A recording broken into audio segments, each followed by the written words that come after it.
اعوذ باللہ من الشیطان الرجیم بسم اللہ الرحمن الرحیم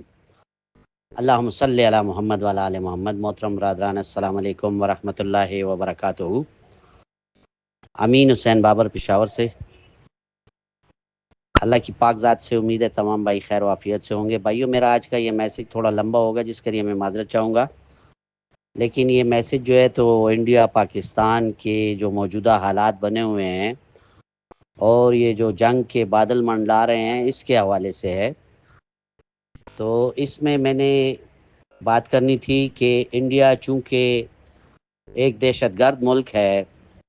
اور اس نے اپنی دہشت گردی جو ہے تو جس حد تک بھی کی ہے، کے پی میں، بلوچستان میں، گلگت بلتستان میں، پاکستان بھر میں، تو وہ کسی سے ڈھکی چھپی نہیں ہے۔ ہمارے اداروں نے ان کے اوپر ثبوت بھی کیا ہے اور ہمیں فخر ہے اپنی پاک فوج پہ، اور ہم اپنی پاک فوج کے ساتھ شانہ بشانہ کھڑے ہیں۔ اور میں خراج تحسین پیش کرتا ہوں اپنے سپہ سالار جنرل عاصم منیر صاحب کو، کہ جنہوں نے 25 کروڑ پاکستان کے عوام کی نمائندگی کرتے ہوئے کہا کہ پاکستان ہمیشہ زندہ باد، اور ہمیں دو قومی نظریہ جو ہے اس کو فالو کرنا ہے اور فالو کرنا پڑے گا اور فالو کرنا ہوگا۔ تو اس وقت میری اپنے تمام پاکستان بھر کے تاجروں سے، اپنے سیاستدانوں سے، بیوروکریٹ سے، اور جتنے بھی پاکستان بھر کی 25 عوام ہیں، ان سے گزارش ہے کہ ہمارے اپنے جتنے بھی آپس میں اگر اختلافات ہیں بھی، تو ہم ان کو اس وقت بلا کے اپنی فوج کے ساتھ شانہ بشانہ کھڑے ہوں اور ان کے ساتھ صف اول کا کردار ادا کریں، تاکہ یہ جو 78 سال تقریباً گزر گئے ہیں، اور 78 سال سے یہ جو انڈیا نے جو گند مچایا ہوا ہے، اس کو مکمل طور پہ ختم کرنا ہوگا۔ اور میری عاصم منیر صاحب سے یہی گزارش ہوگی دستبستہ کہ اب چونکہ آپ نے ہاتھ ڈال ہی دیا ہے، تو کشمیر کو بھی آزاد کرائیں مکمل طور پہ، اور 370 ختم کروائیں،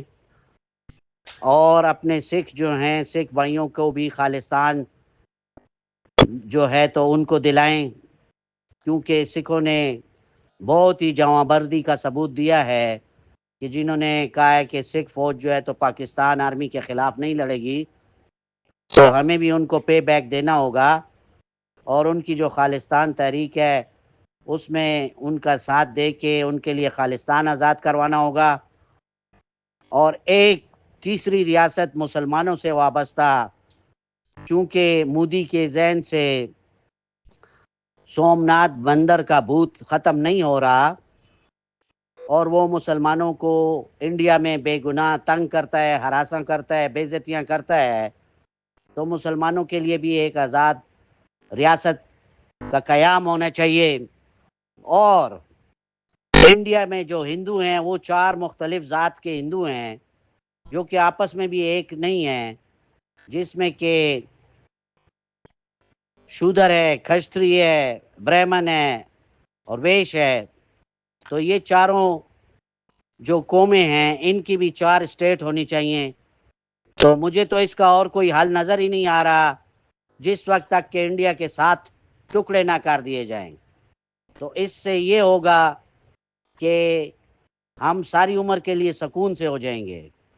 تو میری اپنی تمام بھائیوں کو یہی گزارش ہوگی کہ اس وقت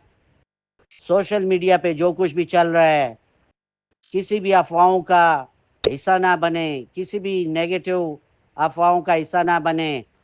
اور ملک اور قوم کی بقا اور سلامتی کے لیے پاک فوج کے ساتھ شانہ بشانہ رہیں، اور جس قسم کی بھی جانی مالی امداد کی ان کو ضرورت پڑے تو ان کو لبیک کہیں۔ اللہ تعالیٰ سب کا حامی و ناصر ہو، اور اللہ تعالیٰ پاکستان کے دشمنوں کو تباہ و برباد کرے۔ اور اللہ تعالیٰ پاکستان کو ہمیشہ زندہ باد رکھے. پاکستان ہمیشہ زندہ باد، پاک فوج ہمیشہ زندہ باد. اللہ نگہبان، اللہ حافظ.